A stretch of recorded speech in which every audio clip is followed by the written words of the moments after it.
Superhero movies! We love them, and they've pretty much taken over Hollywood. But what are the best of the bunch? The truly superhero films. We polled the IGN staff, and from brainwashed super soldiers to various Spider-Men, here's how we voted on the 10 best superhero movies ever.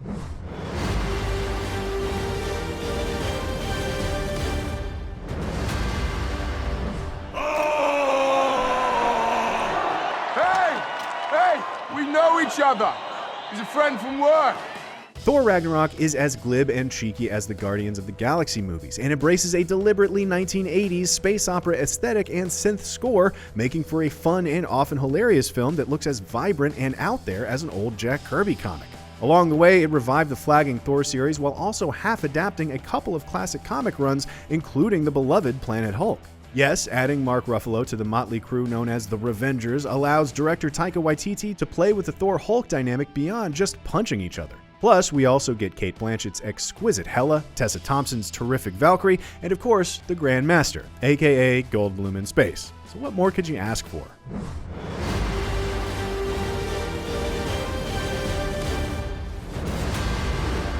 Your parents' death was not your fault.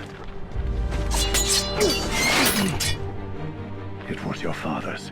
The Dark Knight may be the 500-pound bat in the room with all the box office critical praise, Heath Ledger and whatnot, but it wouldn't be there if Batman Begins didn't help pave the way. The first Batman movie to keep the focus largely on Bruce Wayne's brooding change into something elemental, something that can keep Gotham's worst at bay, benefited from director Christopher Nolan's unique take on the material. Grounding this Batman in a very real, very gritty world raised the stakes that previously hinged on quip-happy villains and too busy plots. Nolan's fearlessness when it came to fracturing time and cross-cutting between various endgames reinforced his movie's theme of fear and gave us a comic book movie that warranted being called, well, a film.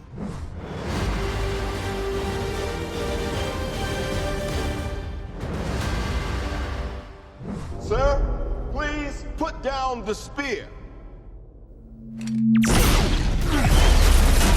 As the culmination of Phase 1 and the ensemble film the studio spent years building to, The Avengers was proof positive that Marvel's grand experiment had worked. Iron Man, Thor, Captain America, Hulk, Black Widow, and Hawkeye found themselves teaming up to thwart Loki and an alien army, and it was nothing short of crowd-pleasing splendor. What Marvel had meticulously plotted since the day Tony Stark escaped his terrorist captors had grown into a mega-popular pocket of modern cinema, and a brand that fans instantly trusted. Joss Whedon's first Avengers film focused on each character's humanity, personality, and ability to contribute to the larger, established Marvel world. It created a place where Hulk and Thor could fight side by side with the likes of Hawkeye and Black Widow, despite a sizable difference in power, and highlighted the fact, which would pay off later, that these characters didn't get along most of the time. The Avengers holds up as both an end result and a new jumping off point for the franchise. It's filled with laughs, surprises, and fanboy delights.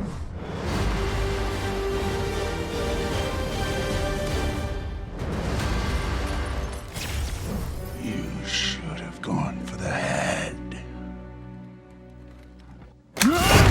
By the time the MCU got to Infinity War, much had changed. For one thing, the films were bigger in scope and cast, and Infinity War assembled just about every hero for this epic, often in interesting and new configurations as they battled Thanos in an attempt to stop him from wiping out half of all life in the universe. Indeed, Josh Brolin's Mad Titan is one of the best parts of the film. No longer just a boogeyman from space, but an actual character who, despite his horrific intentions, is a sympathetic figure.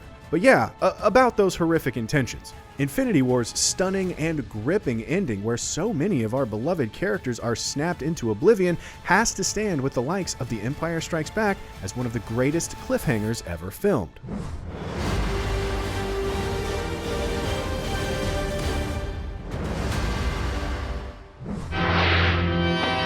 Easy, miss. I've got you. You've got me! Who's got you? The original modern superhero film, Richard Donner's Superman, brandished its subtitle, The Movie, with pride. This was nothing like the matinee serials that depicted caped heroes of the past or the cheesy TV shows that picked up those low-end reigns in the decades that followed. No, this was certainly a movie, an epic tale of the strange visitor from the planet Krypton known as Kal-El. In many ways, the film set the standard for the genre which persists today. A cast of heavyweight actors gives the movie an instant respectability factor, while an unknown fulfills the main character's printed page specifications. Christopher Reeve simply was Superman, and Clark Kent for that matter, while Gene Hackman's Lex Luthor brought a new level of humor to the baddie, and yet, in this film anyway, never lost his truly evil streak. And speaking of streaks, the sight of Superman soaring through the sky to the strains of John Williams while he chases down an errant nuclear missile? Yeah, we believed a man could fly. Still do, actually.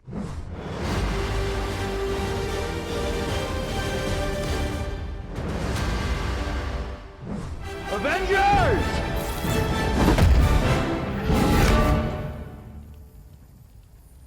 Assemble. The culmination of a decade's worth of MCU stories, Avengers Endgame finally brought the Infinity Saga to a close, while also setting up the future of the universe that has overtaken Hollywood since Iron Man first hit screens in 2008. That the film was able to resolve so many character threads and plot lines as well as it did is a credit to directors Joe and Anthony Russo, screenwriters Christopher Marcus and Stephen McFeely, and of course Marvel Studios maestro Kevin Feige. Quite simply, nothing like this had ever been pulled off before on the big screen.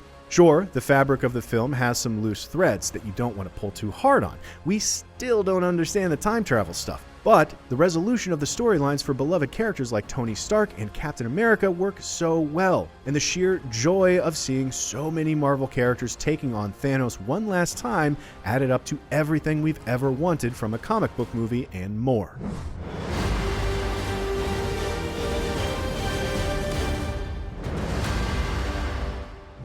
And if I'm the only one, then so be it. But I'm willing to bet I'm not.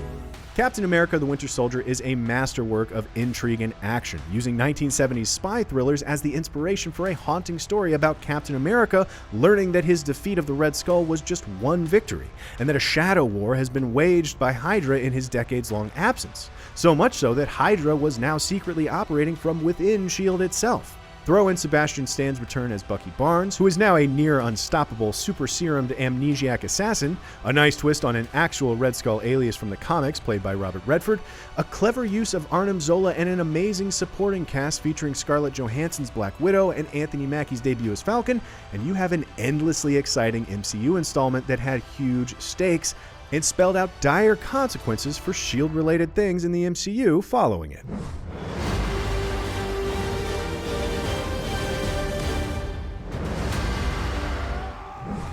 You want to die.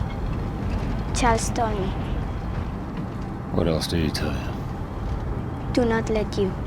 Hugh Jackman definitely saved the best for last, as his ninth and final go-round as Wolverine borrowed from the classic alternate universe Old Man Logan tale and knocked it out of the park. James Mangold's take on a ragtag road picture featuring an aged Logan and Charles Xavier along with a young hunted mutant in Daphne Keene's X-23 was a genre-defying and elevating experience that spilled buckets of blood while audience spilled buckets of tears.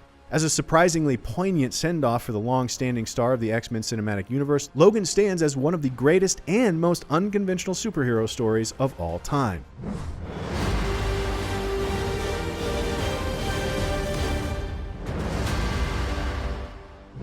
Officer, I love you.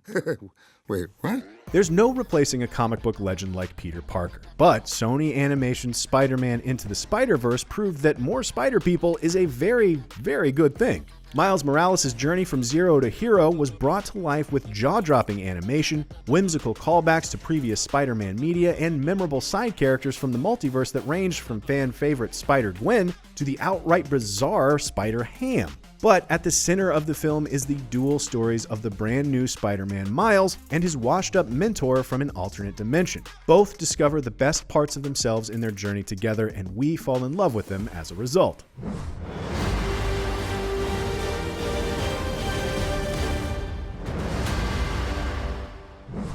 You either die a hero, or you live long enough to see yourself become the villain. The world of Christopher Nolan's epic, brooding blockbuster The Dark Knight continued the director's tradition of giving audiences more than what the usual genre film provides. The escalation of the criminal element's responses to Batman promised at the end of Batman Begins takes on the form of course, the Joker. Heath Ledger's performance as this complex agent of chaos was instantly iconic, which in turn provided Christian Bale with opportunities to make Batman more dynamic and more sympathetic than ever. Taking Batman to his limits inspires the genre to expand upon its own, giving us a comic book movie that rightfully earned its ranking on this list. The Dark Knight set a new standard for the genre, and one that has rarely been met since.